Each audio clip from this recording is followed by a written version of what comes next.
Hey guys, what's up? Your boy Gabe here, coming at you with another new episode of The Gift of Gabe. Ready to run down what just happened on tonight's episodes of SmackDown and Rampage. We got a lot of good stuff and some interesting stuff. We're all going to talk about it, and it's going to go down right here, right now. But don't forget to like, comment, subscribe once the video is done.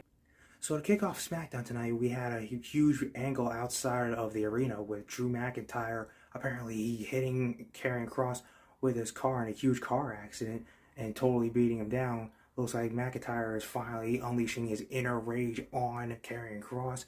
It's looking like this feud is going to get a lot more personal, a lot more brutal, and a lot more fun. Honestly, it's been a minute since we've seen like a good, parking lot like brawl angle, like to really show like the animosity between two guys. Like I said in the last video, McIntyre Kross is probably going to be the program that's leading into Crown Jewel for them. Maybe with everything that just went down between them, it's probably going to be some sort of another stipulation match. Who even knows? Either way, I know it's going to be good. I know it's going to be exciting. Hope you guys liked it. I know I did. Next up, it was Sami Zayn going one-on-one with the New Day's Kofi Kingston. Very good match. Honestly, what would you expect from two of the best workers in the WWE? Like, honestly, their credentials speak for themselves. Don't believe me? Check out their stuff if you don't even know. Anyway, it was a great match. And aside from that, the story of Sami and Jay once again. Gotta be honest, guys, for a moment, I was like, dude, hey, they're right here. They're finally getting there. Because Jay finally helped Sami actually get the dub. But problem is, later on in the show, it seemed like Zayn didn't even realize that Jay actually helped him out in the first place, and he thought that he should just get all the credit for all this and that. And I'm just like, dude, I thought we were finally here. I thought we were finally good. I thought we were finally at a spot where, like, dude, maybe Zayn and Jay are finally gonna, be on the same page. Turns not. Side note, really glad Roman wasn't mad at Sami. And me mad at Jay, we've seen that before. I was like, oh no, is he gonna be really mad at Sami? They're good. Roman and Sami, it's like one of the top duos in the bloodline. Freaking love it. But like I said, Zayn and Jay really thought they were right here, guys. I really thought they were good. But I think it was progress. I think we're making progress. But, a little 50-50 with like their relationship tonight. We'll see where it goes.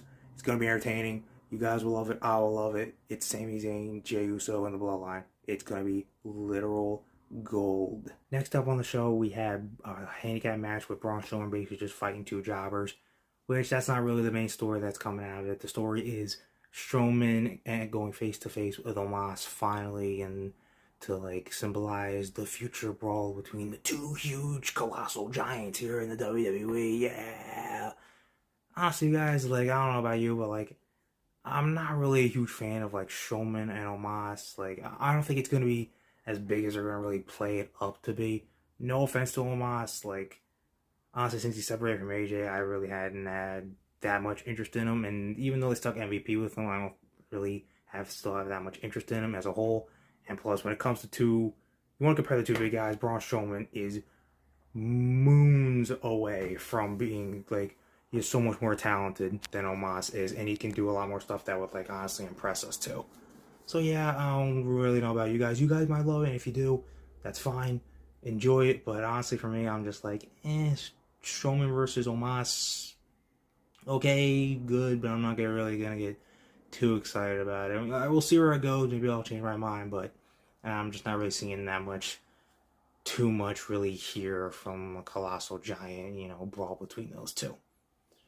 And guys, you wanted it, we got it. LA Knight is back. It happened last week, and he is back in action. He fought against Metal Man Swa. Like, I wish they just got rid of the whole gimmick for those two in general, because, oh my god, it's so bad. Triple H will try to do what he can with it. We'll see where it goes. But LA Knight is back. Beat Mansoor in convincing fashion. Honestly, the way like everyone was like clamoring for him to be back, I thought he might shift into like being like a babyface again, like he was like towards the end of his days like in NXT. But based on the promo he gave after the match, it looks like he is going to continue being a heel. But look, he's done great as a face and as a heel, so honestly he'll be fine either way. It's good to have LA Knight back. It is a lot better than the Max Dupree of the Maximum Male Models crap. Honestly, it's going to be really good. Glad to have him back. Next on the show, we had Legado del Fantasma making their SmackDown debut against Hit Row. Honestly, I'm a little surprised that the match was as short as it was. I was expecting like at least a couple minute match, but I guess what they had planned later on in the show, the Fatal 4-Way, Bray Wyatt's like first appearance, they wanted to make sure they gave both those enough time. Again, though, I was surprised that it was a match as short as it was, considering like both teams have been prominently used while Triple H has been controlled at NXT, overall under his regime. But hey, he's just trying to like stamp home the fact that like Legado is legit and they are a threat here on SmackDown in any capacity. Like I said, the group was good already, but Zelina Vega being there, honestly, it adds like a whole new level to them being intriguing and awesome. Again, even though the match was pretty short, I don't think it's really going to hurt Hit Row as maybe any of you might have thought. I think they'll probably just fine. Both groups will probably just keep feuding after this till who knows when. It's going to be good stuff. Match was short, but long term, if the feud's going to probably continue, should be a lot more fun stuff for both Hit Row and Legado in the future. And then, guys, it was time for the main event. The Fatal 4-Way match to determine who would be the next number one contender for Gunther's Intercontinental Championship. Honestly, not gonna lie, I thought Sheamus might have had this. The fact that we weren't gonna get like Bobby Lashley versus Gunther in a Chamber vs. Champion match, thanks to Rollins winning on Monday, I was like, Sheamus is probably gonna get another shot, and then he's finally gonna be able to win the Intercontinental Championship and complete his Grand Slam. But that has not happened because of a little pleasant surprise. I saw earlier in the show, Rey Mysterio came into SmackDown. Long story short, he said, I can't do this Triple H anymore. I'm done because I refuse to fight my son, so I quit. They worked out a deal, and Rey Mysterio is now officially on the SmackDown roster, and he was put into the Fatal 4-Way match, and he is now going to fight Gunther for the Intercontinental Championship. Honestly, even if Sheamus wasn't going to win, I was like, maybe it's going to be Sikoa. But, as you saw, looks like, actually, based on the Brawl, I guess the Brawling Brutes and Sheamus are probably going to be maybe feuding with the Bloodline in the future. Even if it's not right now, it might be like sometime in the near future, like before the end of the year. And just want to point out, I don't get why Zayn and Jay Larry had to fight over who gets to like beat down Sheamus. Like, I swear those two just need to get on the same page. It's like literally killing me every single week. But anyways, Rey is the new number one contender for the Intercontinental Championship after a great Fatal 4-Way match to end the show match-wise. Looking forward to it. I don't think Rey's going to actually win the Intercontinental Championship. They could surprise us. We will see. It's going to be another classic David versus Goliath battle, which, let's be honest, we're all used to seeing Rey Mysterio do this plenty of times. I don't think he's going to win, but Triple H loves surprises, so watch out for that. It very well could happen. And as for you're wondering if the whole Rey Dominic storyline is pretty much over, I'm guessing the reason Triple H put him on SmackDown was because Judgment Day is probably going to be feuding with OC for a while. So it's probably better just to like stick Rey on another show and kind of like halt the storyline there for now. And honestly, I feel like he'll probably pick it back up on the road to WrestleMania because, let's be honest, a lot of you guys really want to see Dominic get his ass kicked, and I feel like it's going to be even higher by WrestleMania. So Rey versus Dominic at WrestleMania sounds like a perfect way to cap off like this feud, but nice little way to like give each something to do by putting them on different brands. Rey going after the IC title, and Dom being part of Judgment Day going against the OC. We'll see where it goes. Should be good either way, but I'm predicting that it's probably going to still be Rey versus Dominic at like WrestleMania or something, and that'll be picked up on the road to WrestleMania.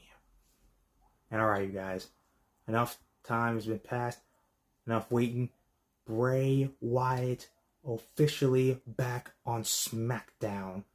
Honestly, love the segment. I've been watching Bray Wyatt just as much as you guys have for pretty much his entire tenure here in wrestling.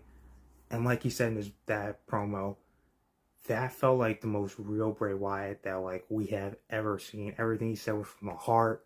You really felt it. It was emotional.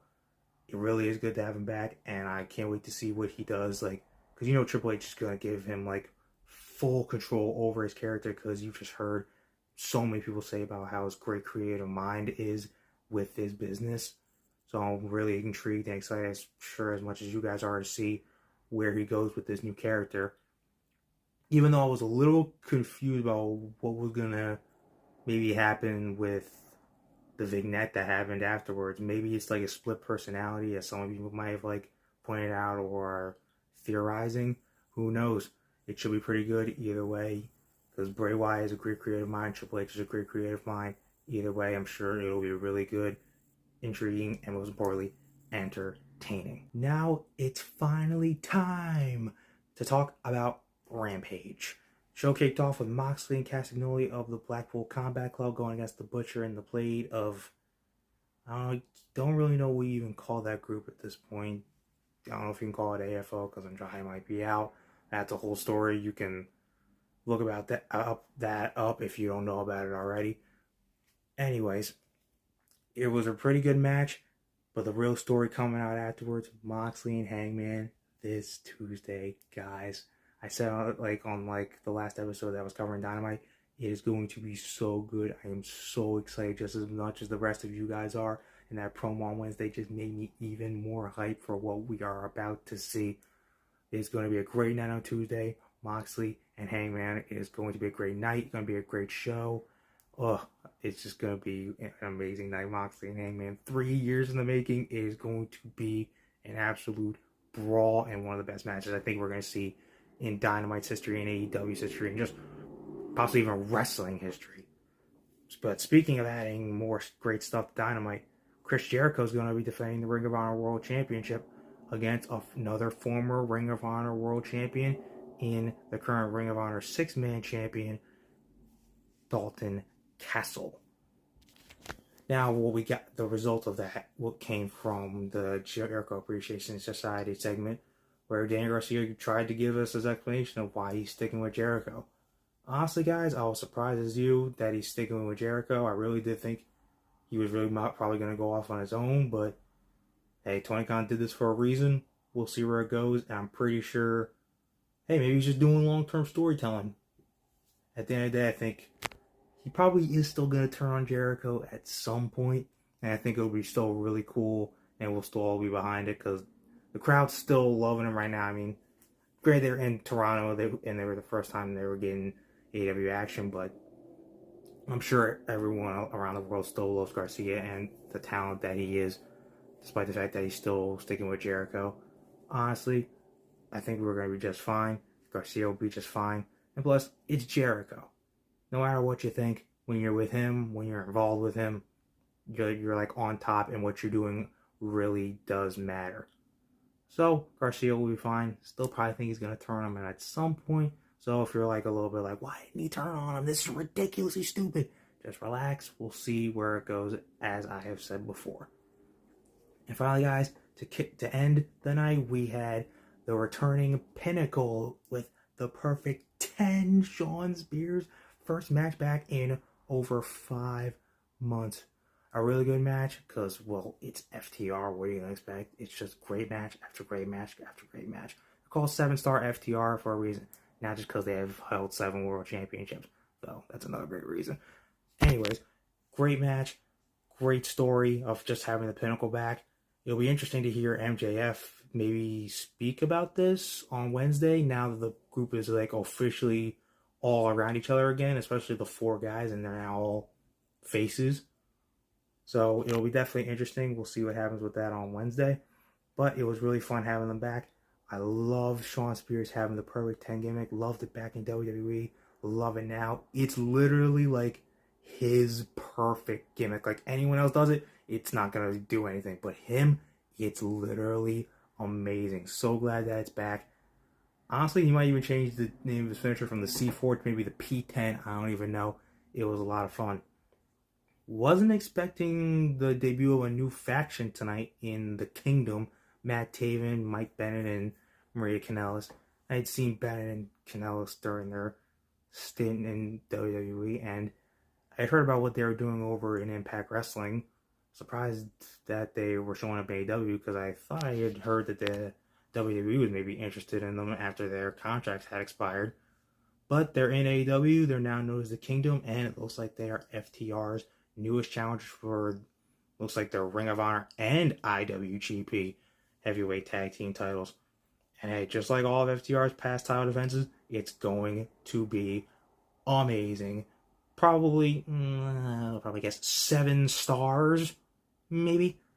Either way, guys, it was a great night. I hope you all enjoyed it. It was a great night of action both on SmackDown and Rampage. And that is how we're going to end this episode of the Gift of Gabe show. Cannot wait for Tuesday night's Dynamite. It is going to be awesome. Before then, we're gonna have to have another episode to cover Raw, which I'm sure will be dope too. A lot of cool stuff coming into that. But for now, guys, it is good night, goodbye, and again, don't forget to like, comment, subscribe if you like what you heard or saw in this video. And hey, remember, just as always, when it comes to talking wrestling, who better to gab with than Gabe? Alright, guys, I will see you Monday after Monday Night Raw. Deuces, spuses.